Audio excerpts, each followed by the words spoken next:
In this video I want to share 3 books that will help you get unstuck in life. Books that will help you get back on track, to help you build a productive routine, books that will help you work towards your goals. There's a ton of books on these topics, but these are 3 books that have really helped me personally when it comes to building a productive routine, get more self-disciplined, and also just improving my priorities. I will share each of these books, why I like them, and also talk about how I've implemented them into my own life. Extreme Ownership by Jocko Willink. This is a book that I've been meaning to read for a long time. It's been sitting on my reading list because it has been very popular in the non-fiction community, especially when it comes to leadership. Now I've finally got it and I've read it. Extreme Ownership has been written by 2 former Navy SEALs, Jocko and Leif. They both were fighting together in the war in Iraq, and in this book they break down the principles that they followed as SEALs to plan and execute successful campaigns and conquer their enemy. What Leif and Jocko realized is that the same tactics and principles that they used in the Iraq war, the principles of the SEALs, they actually apply also to everyday life, to business, to how you lead a team, even to your own personal life. What I really like about this book is probably the same thing that might put other readers off, and it is that it contains simple principles and mantras that we can use.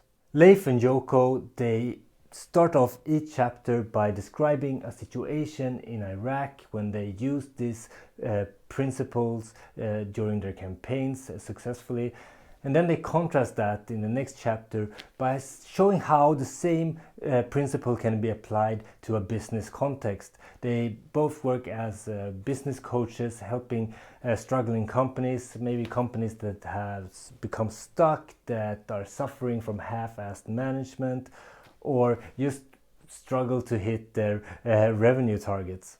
This way we first get the military use of the principle, but then they kind of broaden the definition of it and show us how it can be applied to everyday life. What I really liked about this book is how easy it is to apply these principles to everyday situations. Well, sometimes I get overwhelmed, right? We all do. There's so many things we can do at any moment, so many decisions to make, and in situations of overwhelm, your body sometimes reacts opposite of how it should. Either I get paralyzed by the complexity of it all, or I start to do things without a real plan, often trying to focus on several things at once. Relax, look around, move is one of the mantras that are introduced in Extreme Ownership. This principle is about taking a step back, assessing the situation, and making a calculated decision instead of acting impulsively. This is just one example of many. Prioritize and execute, take extreme ownership of the situation. These are the kind of things that you will learn about in this book. Learning about these mindsets and how they lead to success in combat and business really helps you understand why this type of decision making is crucial. The book also teaches us how to lead up and down the chain of command, how to communicate upward in an efficient way, but also how do we make sure that the people under our leadership understand the objective, their part in it, and how it will help us win. One could easily dismiss this book based on its military jargon. It's a bit cheesy sometimes. It's a lot of hoorah, America is the best, right? It's easy to be cynical about books like this, but being cynical all the time also might mean that you miss out on a gem, and that's a pity. The second book that I want to recommend is Discipline is Destiny by Ryan Holiday. This book has really helped me. Sometimes you find a book that is really the right book at the right time, and this was one of those books for me because I've been struggling recently. Because you know, I'm a father of 2, I work a full-time job in the city, and we don't have any relatives nearby to help out with the everyday stuff. Sometimes life can feel chaotic because of this. There's a lot of things to do. It's a lot of good work and it's a lot of great fun, but sometimes it's also frustrating not to be able to get the time to work towards your goals. And one of those goals for me is to work on the Booklab project, for instance. Because I struggle to find time to work on this project, to put in the work, I sometimes feel trapped. And one great path to freedom is actually discipline. Ancient Greek philosopher Aristotle penned the quote, "Through discipline comes freedom." Or as Jocko Willink rephrased it in Extreme Ownership, discipline equals freedom. When you have your things in order, when you have a good routine, when you know how to persist, how to endure, how to focus, then you have freedom. Discipline is Destiny is a part of Ryan Holiday's Stoic Virtues series. It's the second book and it looks at all aspects of self-discipline and temperance in life, in work, of the temperament, of the body and of the soul. The way Ryan Holiday writes his books are quite similar to a college commencement speech. I guess that can put some readers off, but this guy is really great at combining ancient wisdom with real-life stories of exceptional people throughout the history. And in this case, these stories revolve around the topic of self-discipline and temperance. Self-discipline is important because if you're a slave to your impulses, then you're not actually free. This book pulls stories from the lives of kings and queens, sport champions, and ancient Stoic philosophers. It talks about how they managed to lead a self-disciplined life and the fruits that they were able to reap because of it. This book really resonated to me on many levels, and I made some lifestyle changes and I've implemented some ideas from this book. The main one being that I want to reclaim my mornings. Catching those silent early hours is crucial for most of us. This is when we can do really focused work before the day starts, before the emails start trickling in, before the family wakes up, before people start putting demands on our time, before the chaos begins. And doing this every day consistently over a long time, it will have our efforts compound. And even if we put in as little as 1 hour, it will have a significant effect on our progress.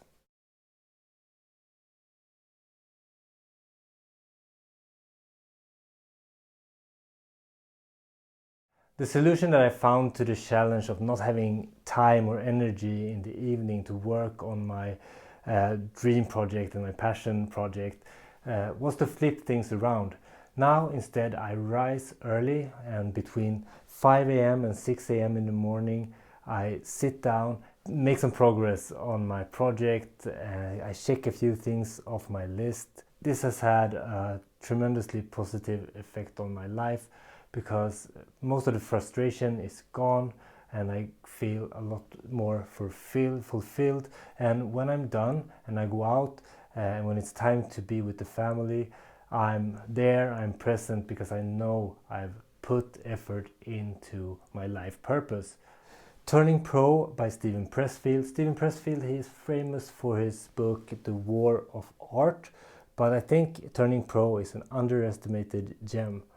This is a book aimed at people who have ambitions to have a creative project, but they struggle with procrastination.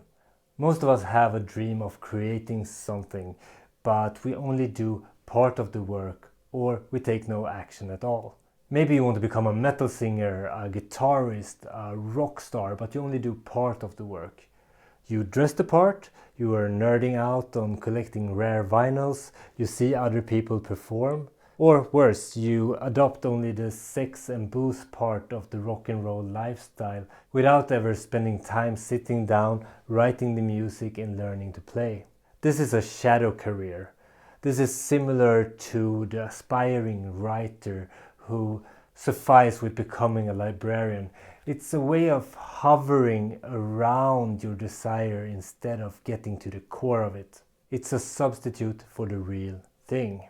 This book will help you get your ass on the chair in front of the typewriter or the computer if you want to write, regardless if you feel like it or not. It is a book that will provide the mindset needed to grind, focus and work on your dreams.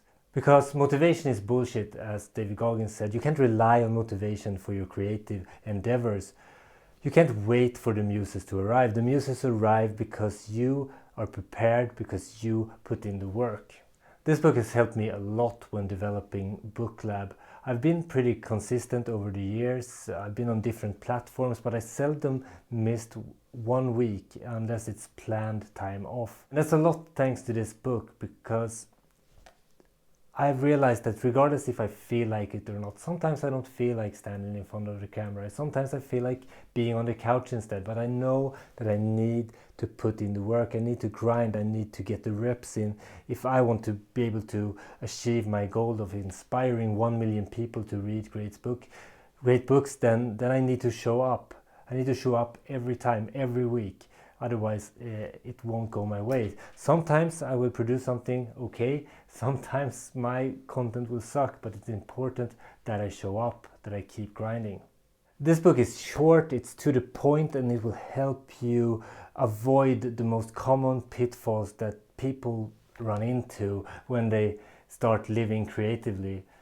It's an important book to me because it have helped me so much in my life, and I've led a life without a purpose for quite a few years, and that's not a really place where you want to be. It's very gray, it's very depressing, or rather I had things that I wanted to do, but I didn't take action on them because of fear of failure, fear of being judged, and similar things.